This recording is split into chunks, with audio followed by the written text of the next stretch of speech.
Hello YouTube. In this video, I want to talk about something which is absolutely vital in my opinion in order to keep students in the right frame of mind for the coming academic year. It's been on my mind for quite a few months now, but with the way the second wave has devastated India in the last 6 weeks, it's become absolutely the most important thing for teachers, parents, caregivers, and any adults that work with children. And that is to prioritize mental health. There are lots of children that have lost their parents in the last 2 months.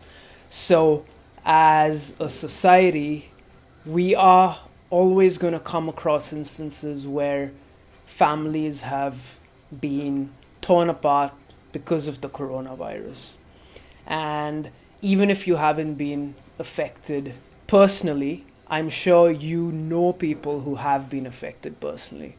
And I think in the next few months and possibly even the next few years, the most important thing that we need to be looking after is the mental health of the children. This is something that's been on the cards now in the Indian education system for a while now, but somehow it never gets prioritized, right? There's always something more important. There's exams and entrance exams and, getting into college, and it almost occupies a higher level in terms of people's priorities.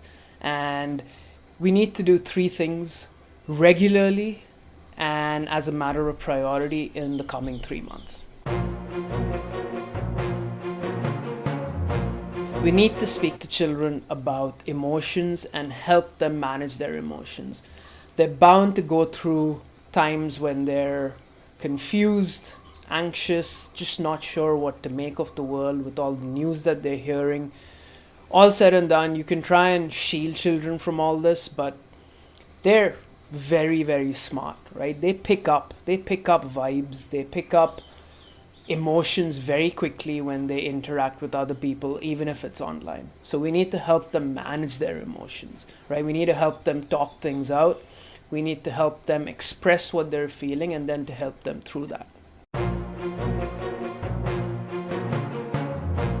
The second thing that's important to keep in mind as teachers, as educators, as parents is that children are very good at picking up the mood in the house, in the room, even in a virtual classroom, right? And they know instinctively when something doesn't feel right.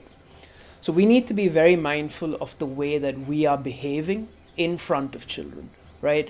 And if we are trying to put up a show even when things are not going too well for us, either because we've heard of some bad news or we've been dealt a blow in terms of our careers, or things are not headed in the right direction if you're running your own company, they pick up on all this. So I think it's important that we involve children in these conversations and say, hey, I'm not feeling too good about this, and this is why I'm not feeling too good about it.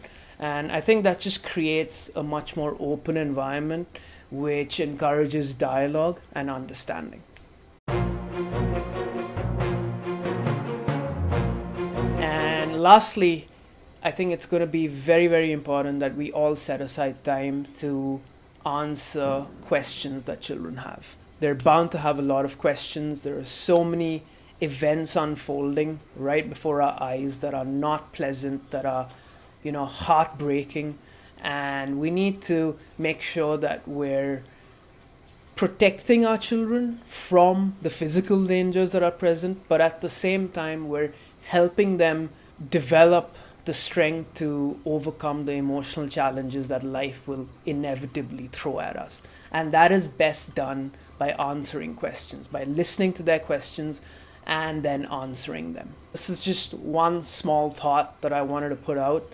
I think mental health is going to be probably the biggest challenge for the next few years, and we have to be prepared to help all ages. Let me know what you think in the comments or even tweet at me, because I really want more of us to start understanding the importance of how we can help children. Thank you.